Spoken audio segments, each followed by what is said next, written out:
other groups, has begun to create a climate where women are saying the shame is not on me.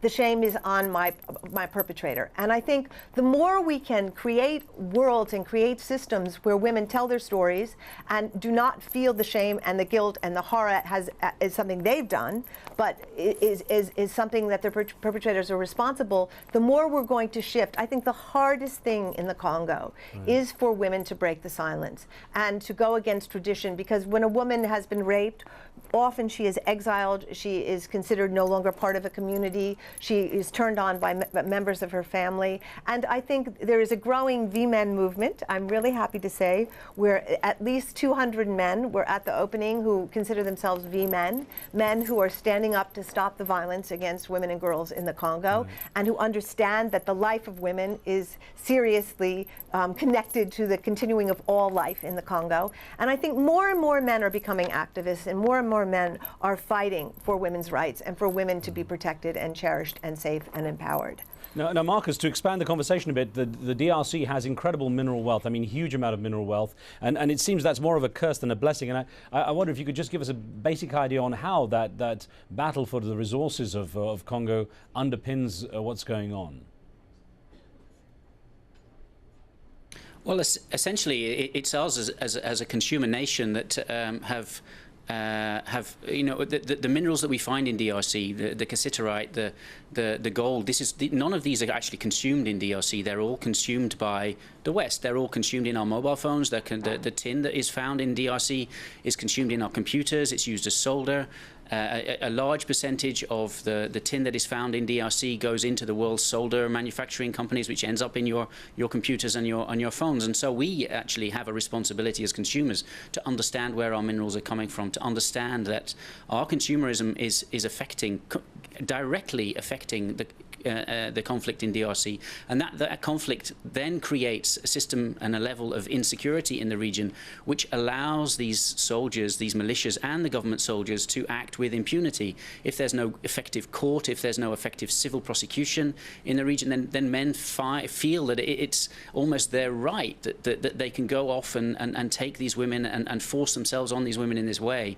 And what we have to do, I think, is understand firstly that this war has to stop.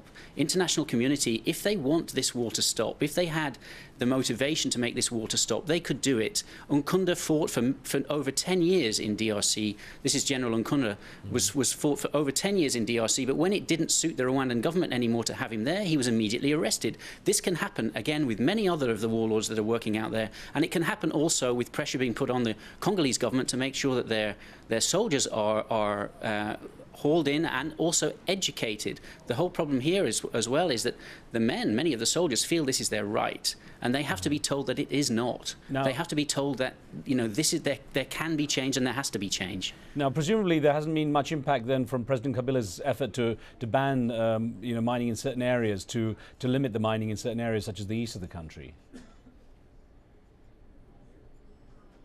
Marcus. Limiting mining.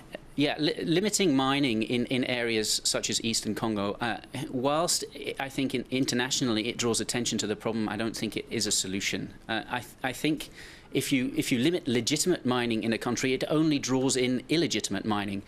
Kabila saying that there is no mining allowed in Eastern Congo doesn't necessarily mean that his soldiers themselves are not continuing, and that's what's happening.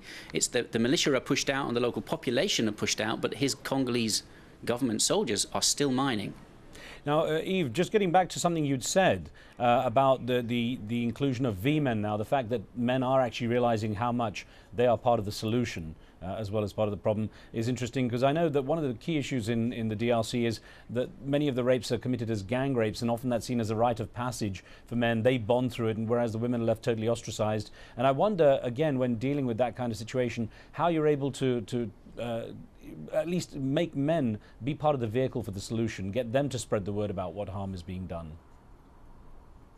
Well, I've been very impressed and actually very moved by the men who I was working with this last trip and the last two trips in Bukavu. And I think a lot of them have been inspired by Dr. Mukwege, who is the director of Panzi Hospital and who has been on the front lines of this war for the last 12 years, literally sewing up women as fast as the militias are ripping them apart.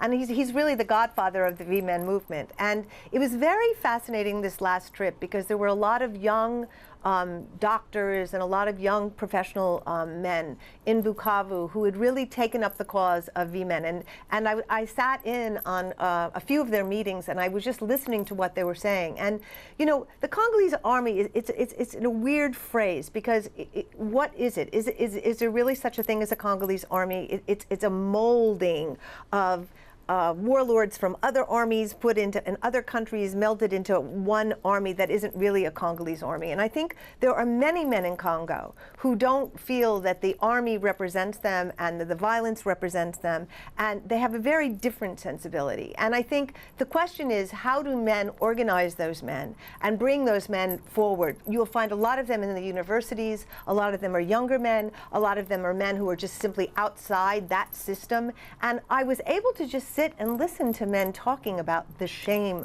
they feel, the horror they feel about what has been done to their sisters and their mothers and their girlfriends and their wives, and the lack of control and how it's dehumanized them and how it's made them feel less men and how it's made them feel that they've lost any rights to their country as well as to connecting to the women of their country. And I think as this movement grows and galvanizes, there is real hope for the future of the Congo, because I think as men begin to see that they are in great partnership and solidarity with the women who are being raped, and that no woman rapes herself. You know, 95% of the women, of violence that happens towards women in the world, unfortunately, is done by men. And I think when men really begin to see violence against women as their problem, and they're committed to it as deeply as women are to stopping it, I really believe things will change in the Congo. And of course, Marcus, one of the key things I think as you document what's happening in the Congo is that many people don't realize it's the women that do a lot of the work. They're such a major part of the workforce, with many of the men being involved in militia and in the military in general. It's the women who actually take up a lot of the workload burden, isn't it? It's not. The women take up about 90% of the workload, and they are about 90% of the economy in DRC. It's the women that give birth to the children. It's the women that collect the water. It's the women that do the cooking. It's the women that educate. The women that care. It's the women that provide the glue to society. And this is what's so terrible about this use of rape as a war crime, of sexual violence in conflict, is that it destroys that society, it destroys that structure, it rips away the glue from the villages, and these women that currently bind the villages together, that currently allow a village to be economically viable, it rips them apart because they're thrown out of their homes and they're thrown out of the villages because of the rape.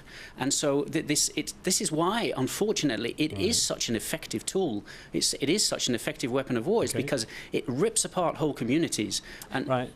Sorry, the reason I'm stopping you, Marcus, is that... Hey, Eve, I'm going to give you the last word on this. Not only are women the primary breadwinners, but women are incredibly exploited in terms of labor.